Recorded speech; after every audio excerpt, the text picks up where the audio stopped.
knew something was wrong. Because why would they need to talk to us, right? And they were going to the doctor for my sister, so.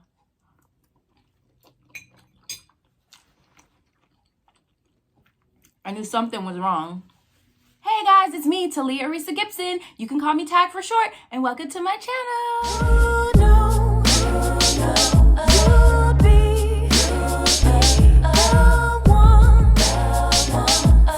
Like, comment, subscribe.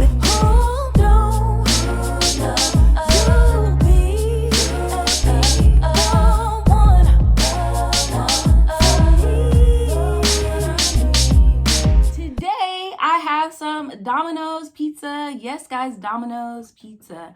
I have a pepperoni thin crust pizza. Part of it has jalapeno and part of it does not. I have the chicken Alfredo with spinach, and then I have the cheesy bread. I have some ranch back here, and then I have some garlic sauce here.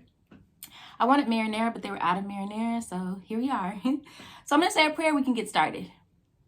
Dear God, thank you for this food. Thank you for this day. I ask that you be with my viewers, keep them happy, healthy, and safe. In your name I pray, amen. Amen. All right, that's gonna have to do. So, how are you guys doing? I hope you're doing well. I'm going to try some of this pasta first. So,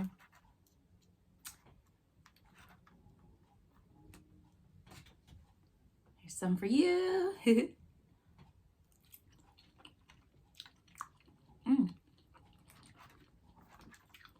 It's pretty good. So I did the build your own because I don't think the chicken Alfredo comes with spinach. I just added spinach.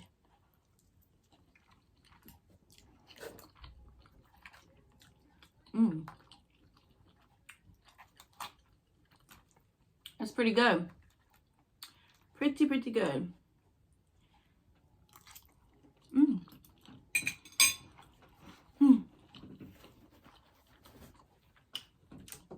I also have a sparkling ice strawberry lemonade.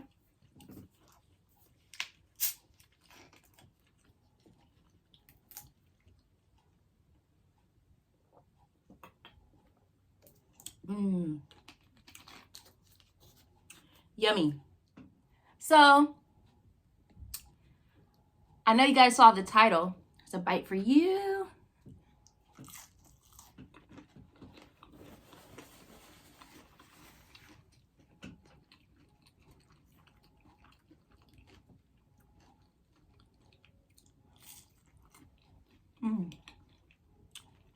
I love the thin crust.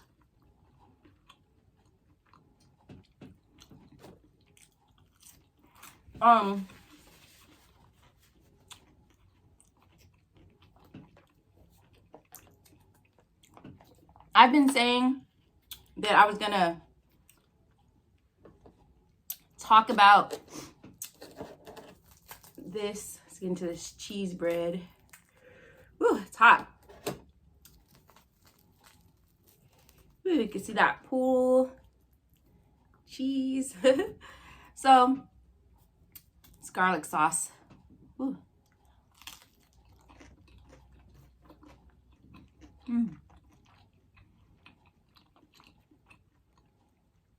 Pretty good.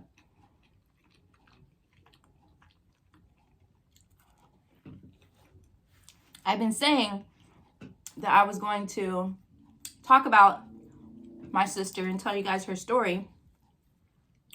And so thought I would do so in this video.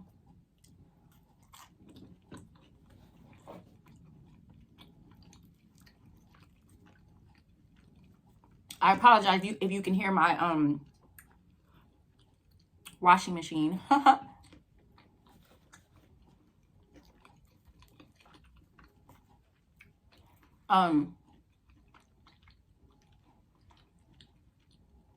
There's a lot in this story, but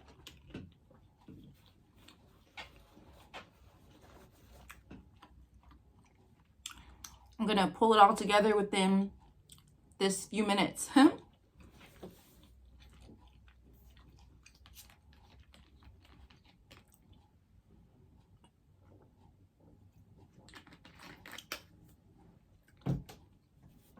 So just a little background history.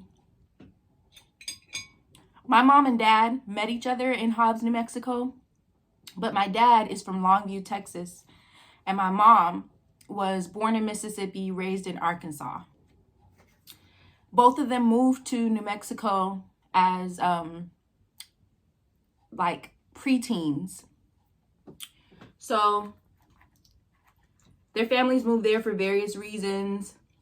Some because of jobs, and other family moving there for jobs, for oil field jobs, and then moving other family down there, and then all of a sudden we were all there. But me and my siblings were born and raised in Hobbs, New Mexico.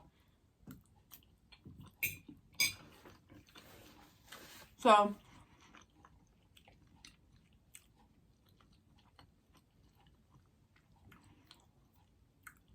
when my oldest sister was about 3 or 4 years old, I believe, my mom was diagnosed with cancer, and she went through treatments and all of that, and she survived, of course, because eventually she had my brother, and then my sister that I'm telling you guys about today, and then me. So my oldest sister, Latanya, is 9 years older than me.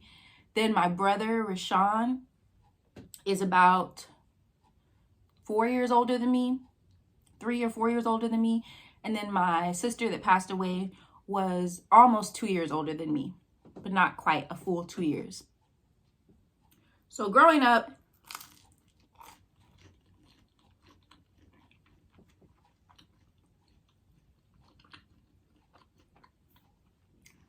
I was the closest to my sister Latasha because we were so close in age.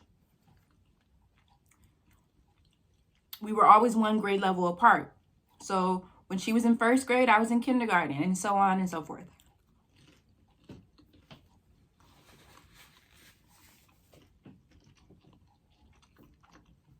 My sister Latasha was much more outgoing than me. She would talk to anyone, had a lot of friends,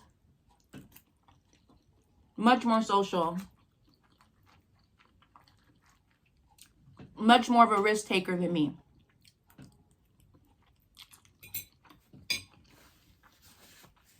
But being around her really helped bring that out of me, because she was my sister. I was just so comfortable with her.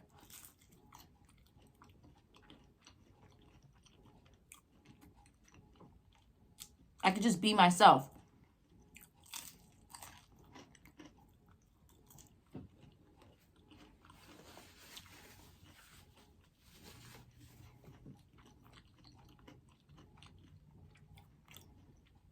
I remember when I first got into elementary school, she was introducing me to kids on the playground and trying to get me to talk to them because I was so shy. Imagine, like, she's like a first grader trying to introduce a kindergartner to people and trying to get me to be more social. But that's how our relationship was, even going into like junior high.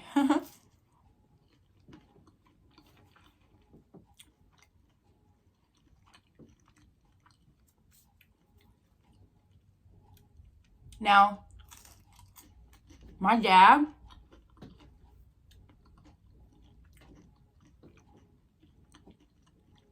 became a pastor when I was about 6 years old. Now, we had grown up in church, going to my aunt and my uncle's church, my dad's half-sister and her husband's church. We grew up going to their church, and then when I was about 6, my dad took over a church that was about 60 minutes away.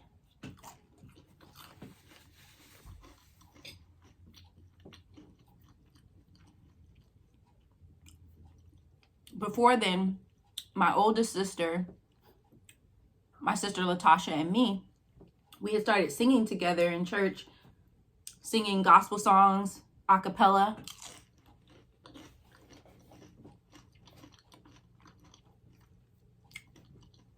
All three of us, even though my oldest sister was 9 years older than me,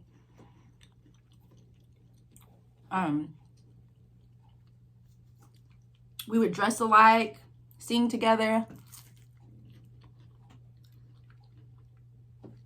My brother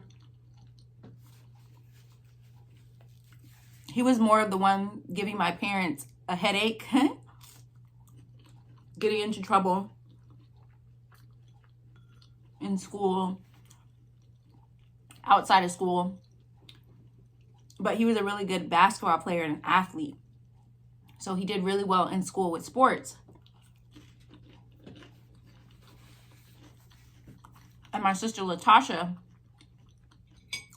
also did well with sports, with basketball. Whereas for me, I played sports, but I wasn't the athlete. I was the artistic, creative one. And also always kept my grades up. I never struggled in school.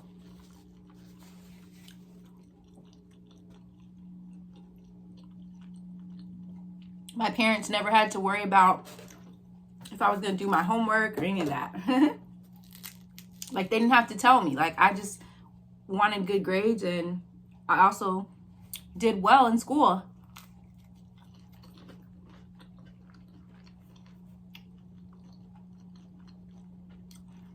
My sister Latasha used to struggle with being tall.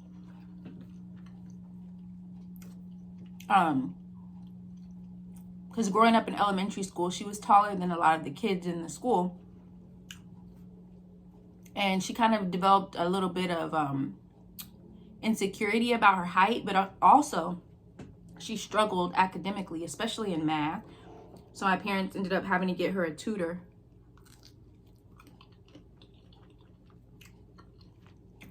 But she always had a bubbly personality and a lot of friends. But there was that confident side of her, and then there was that insecure side. As we got into junior high, her confidence really started to change, because by then, you know, people were catching up to her height. It's not that she was like super, super tall. It's just that she was growing taller than the boys in elementary. But the boys, like, you know, they started growing and stuff when they got in junior high, like 7th grade, 8th grade.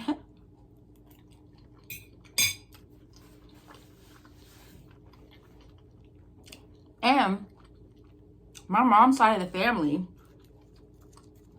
are tall. So she wasn't abnormal in my family, because my mom was 5'10", 5'11". And she was the short girl. I mean, I think her sisters are probably like 6 feet, 6'1". She has brothers that are up there in height. They're all over 6 feet, except for probably 1 or 2 of the boys. And there were 9 of them at the time of growing up. But all of that is a whole different story. So to make a long story short, I grew up being really close to my sister Latasha. Really, I feel like she helped me become someone who was able to have friends and to be my own person.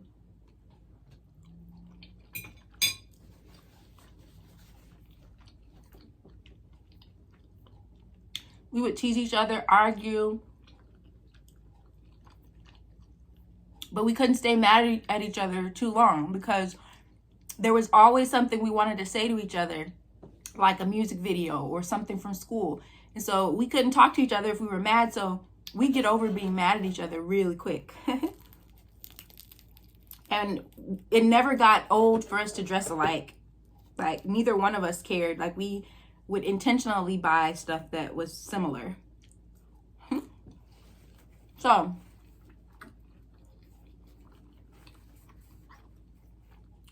we went through school and all that.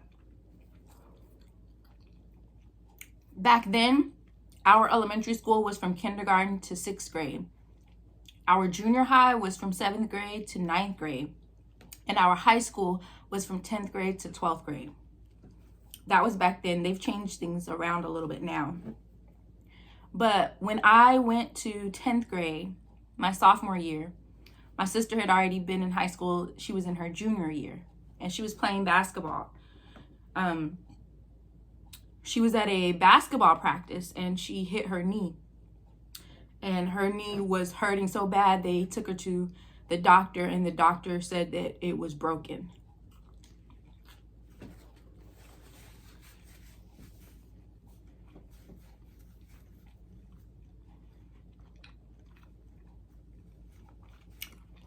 This was my first year of high school.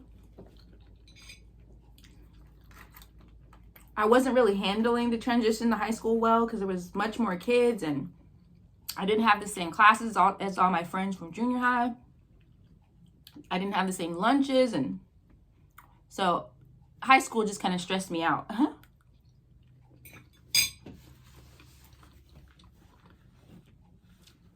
And then just a few months in, my sister hurt her knee. So the doctor said it was broken. They put a cast on her knee. Just days later, her knee was hurting so badly that they had to get the cast off. And when they took the cast off, her knee was blown up like a balloon, just swollen. So the doctor knew something was wrong and said, I need to send you to a specialist.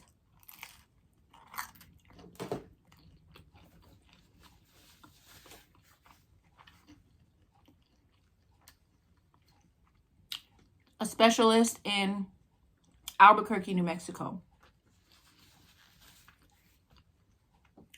Albuquerque is probably about 4.5 hours from my hometown. It's more north of my hometown. It's probably the major city that most people know about.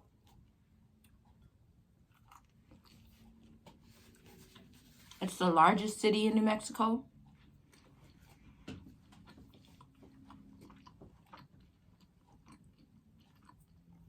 So they schedule the appointment. They go to the appointment, and they're there all day.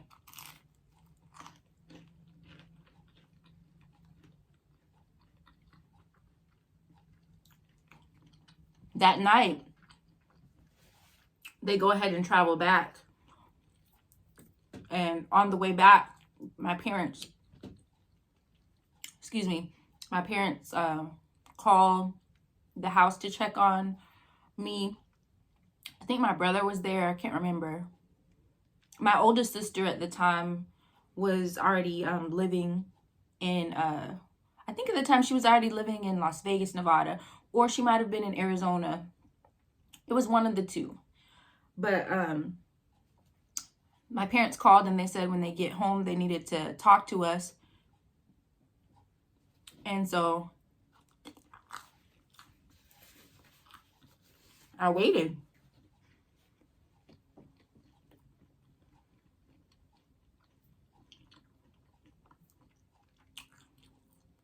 I knew something was wrong. Because why would they need to talk to us, right? And they were going to the doctor for my sister, so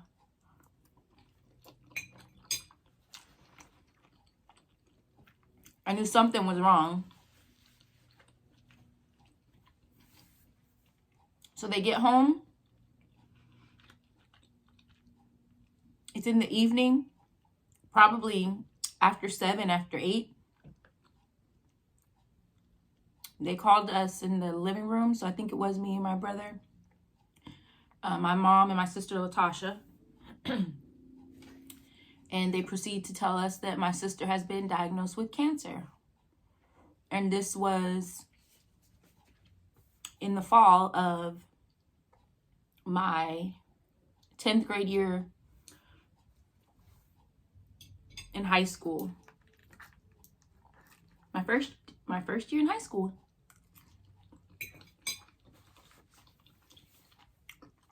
Her junior year of high school.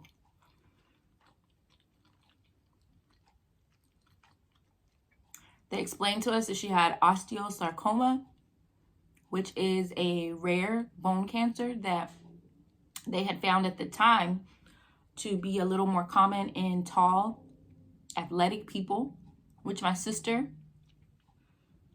was 5'9", so she was tall, especially for a woman.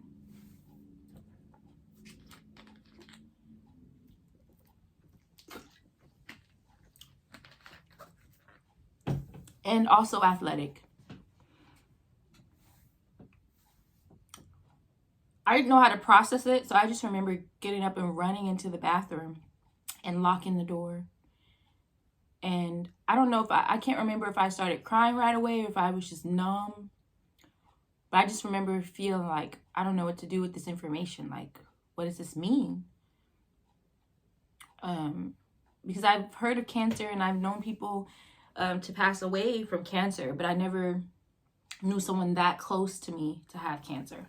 Even though my mom had it, she had it when I wasn't even thought of being born yet. Like my oldest sister was still a toddler.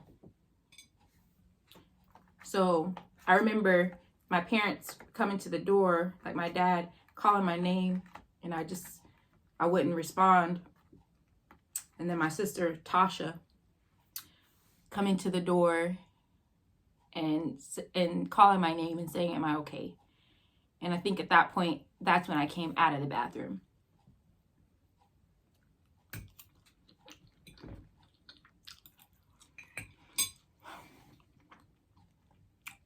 So from there, life just changed. They developed a plan for treatment. She had to start going to, I think it was Roswell, New Mexico, for chemotherapy. The chemotherapy started making her sick, but also she had good days and bad days. Her hair came out. So she started wearing wigs to school, and she was a little uncomfortable with that at first. But eventually,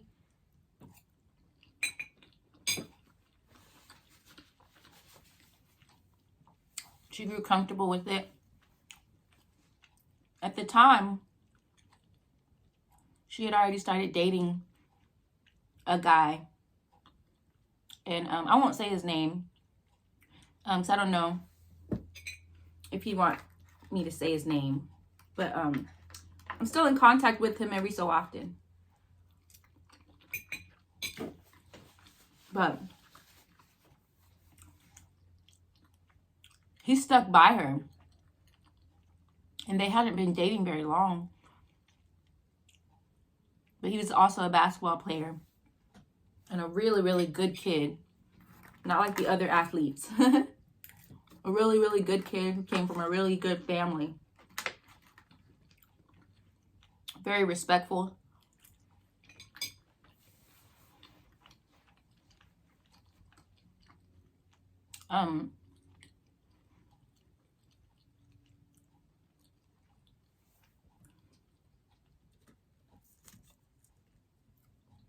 He stuck by her.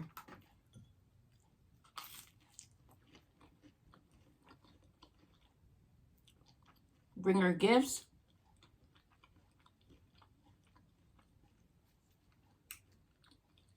Still took her to prom.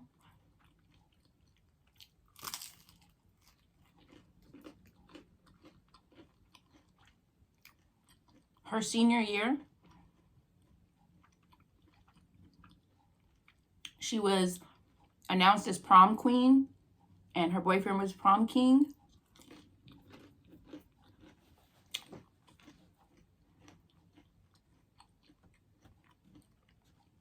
That night of her senior prom, we got home,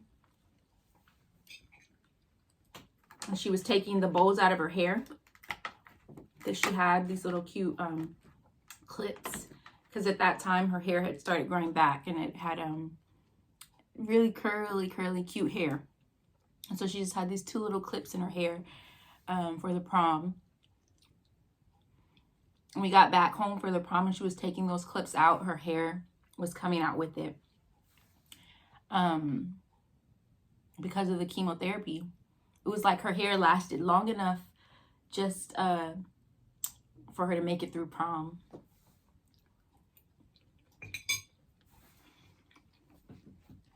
So my parents were traveling back and forth for treatments for her. For a moment, she went into remission. And remission is when basically there's no more signs of the cancer. They say cancer is never fully gone, so they don't consider it cured, but they'll say it's in remission.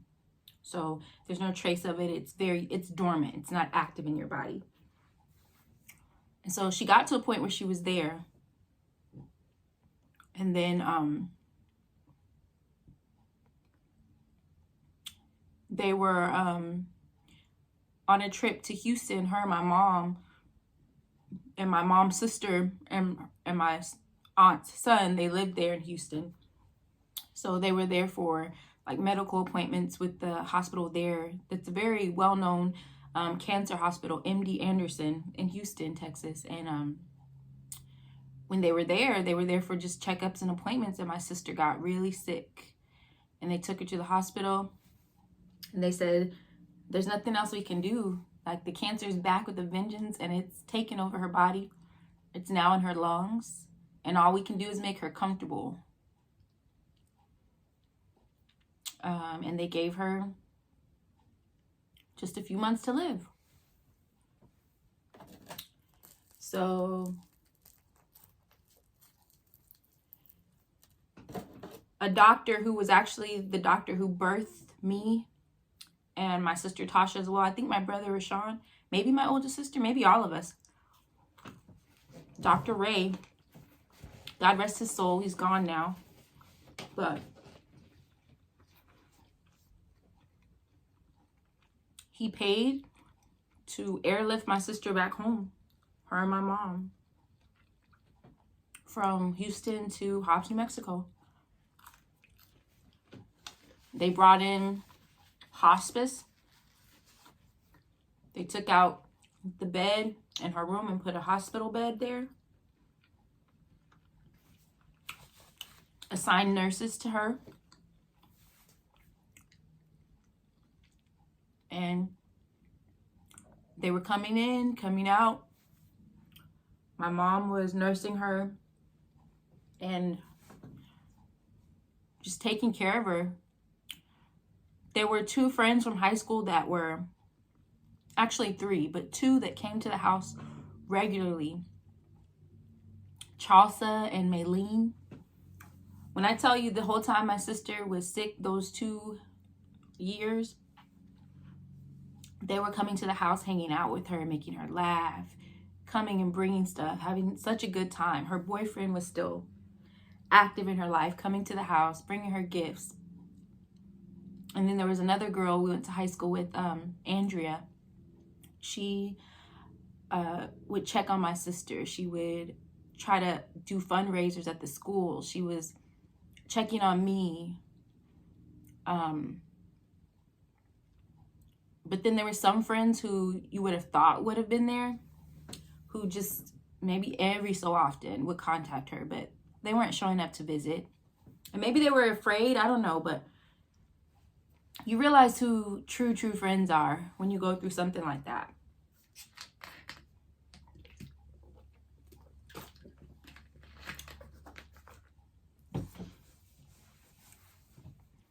So my sister, she was able to go to her junior prom, her senior prom. She was able to walk across the stage for her high school graduation. Then it got to my senior year. She had graduated high school and still battling cancer. And I was in my senior year and struggling just emotionally in school. I don't think anybody really knew how much I was struggling because I kind of bottled it all up. But I was really quiet and just only talked to a few people. And the teachers were great. There were a couple of teachers who were just amazing, especially I'll say Miss Jameson. She was one of the teachers that just really looked out for my sister and me. And my senior year, this part makes me emotional. Hold on.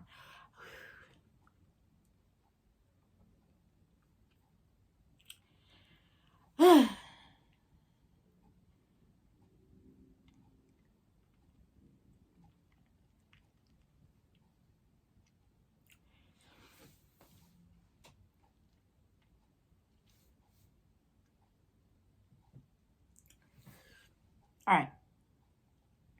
My senior year, I graduated, and not very many people at the night of my graduation, two of my aunts, they spent the evening there watching my sister Tasha because she wasn't doing too well. And they were there watching her while my parents were able to go to my graduation. My oldest sister was in Las Vegas, and she wasn't able to make it down for my graduation. I didn't know that my dad had called my sister and told her that she needed to get to Hobbs because it wasn't looking good. I didn't know that.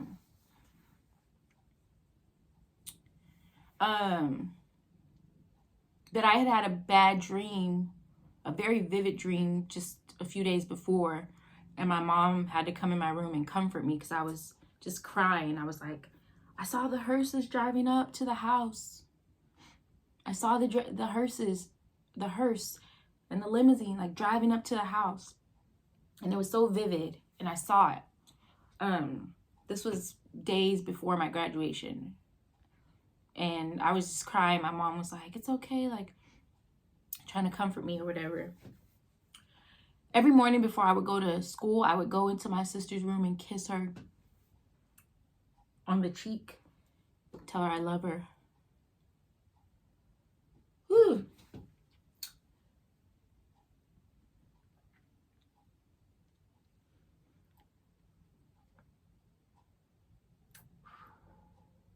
Try not to cry. Get it together.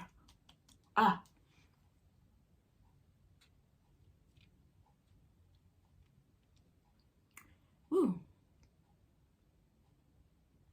I can talk about my sister, but it's when I'm telling this deep story and everything that's when I get emotional.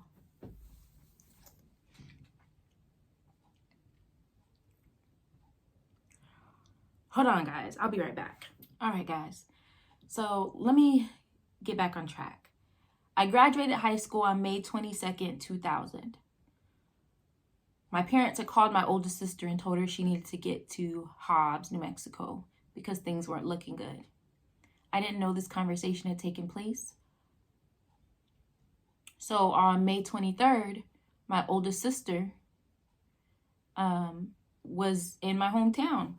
They had to go pick her up from the airport, and she was there. And I'm like, why are you here? They told me I needed to come. So I knew something was up.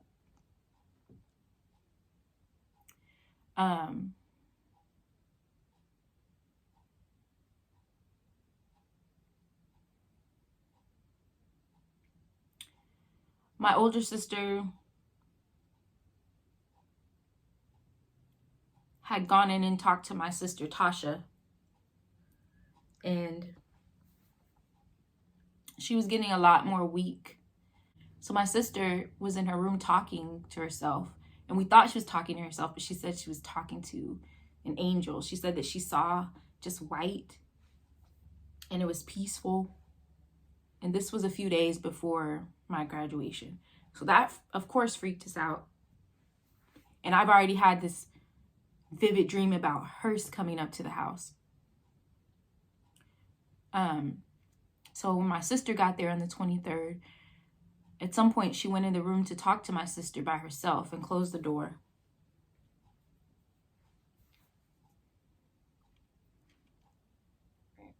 And then later on, she told me that she had a conversation with Tasha and told her that, you know, she doesn't have to hold on that everything's going to be okay.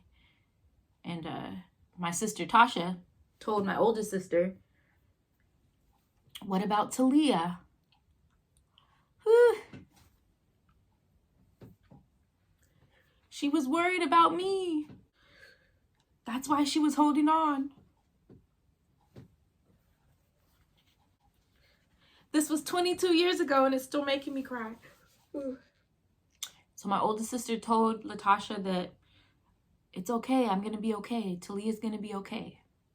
She was worried about me and leaving me. The next day, May 24th,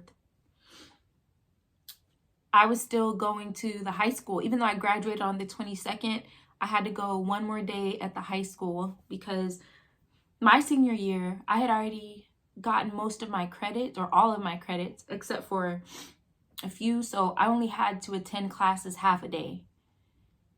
The other half of the day was for me to work or do something like that, because I didn't need to take any more classes. I had already achieved all my credits. So I only had to take classes half a day, and the other half of the day, I actually did a work study at my high school where I was actually working and getting paid to basically be like an assistant for the teachers. Like if they needed me to make copies and stuff like that. So even though I graduated on the 22nd, I still had to go back to school for my job to work until I think I only had one more day, or it may have been however many days that were left for school before we went on summer break. I can't remember. But that morning, I think I just said, I was so excited because for my graduation present that morning, my dad had got me this little pink car that I wanted. So I was so excited to drive my car to work that morning, I think I just went by the room and I just said goodbye, but I didn't go in and give her a kiss on the cheek. Ugh. I was so excited. And she was excited for me, and she couldn't see my car up close because she had to be inside. So I was excited driving my car to work. I got to work and said hello to the teachers. I went in my little office where I worked, and within not even an hour of being in school, Miss Jameson and another teacher came and got me and walked me to the office. When I got to the office, I saw my cousin Diane, which is my mom's first cousin, one of my older cousins.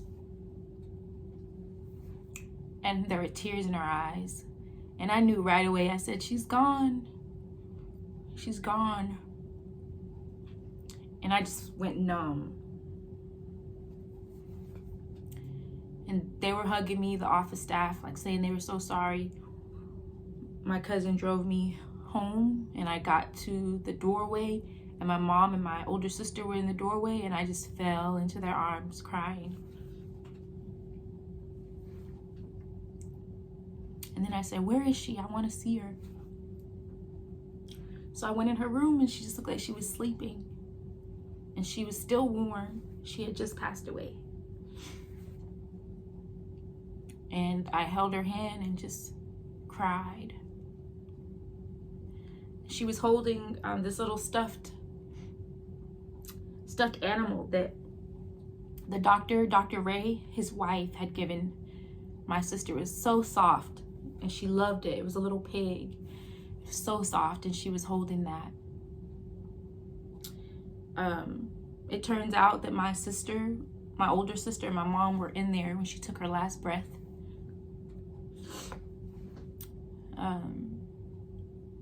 She basically had started passing away on my drive to work. It's like she waited for me to leave. I wouldn't have handled that, seeing her die.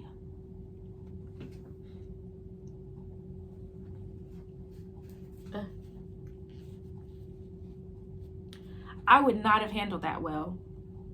It was hard enough that she passed away at all, but to actually see her die would have been, she knew it. I couldn't have handled that.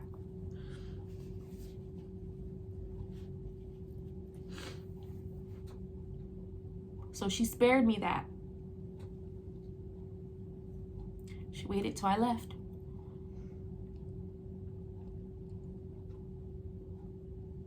So that's how she passed away.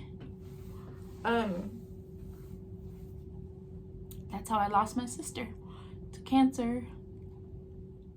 So there's some layers to this story, but I will say, when you lose someone you love that deeply, you never stop missing them. It gets easier and you cope with it, and you get to a point where you're not grieving anymore, where you've really accepted that they're physically gone, but you never stop missing them, because you have milestones in life that happen where you're like, oh man, I wish she was here for this. And those things just don't go away when you really love someone like that, whether it's a parent, a sibling, or whatever it might be.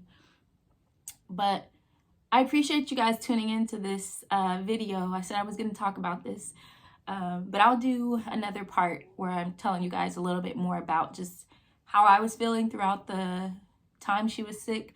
But there's so much, even after someone passes away, there's so much. So I'm going to end this video here. As always, don't forget to like, comment, share, subscribe, and hit that bell notification so you'll know when I post. Until next time, bye.